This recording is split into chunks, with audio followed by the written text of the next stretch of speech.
యేసు బోధించుట ముగించి కఫర్నాము చేరెను. అక్కడ ఒక శతాధిపతికి ప్రియమైన దాసుడు ఒకడు వ్యాధితో బాధపడుచు మరణావస్థలో ఉండెను.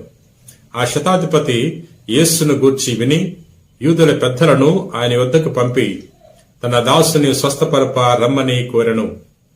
వారు యేసును సమీపించి, ఆ శతాధిపతి తమ అనుగ్రహమునకు యోగ్యుడు, అతడు మన జాతిని ప్రేమించువాడు, మన కొరకు స్వయముగా ప్రార్థనా మందిరమును నిర్మించినవాడు అని అనేక విధముల ప్రాధేయపడిరి.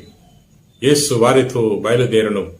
శతాధిపతి ఇంటికి అల్లంత దూరమున ఉండగానే అతడు తన మిత్రులను పంపి, ప్రభు, మీరు శ్రమపడవలదు. మీరు నా ఇంట అడుగుటకు నేను యోగ్యుడను కాను. మీరు ఒక మాట పలికినా చాలు, నా దాసుడు స్వస్థుడగును. యేసు బోధించుట ముగించి కఫర్నాము చేరెను.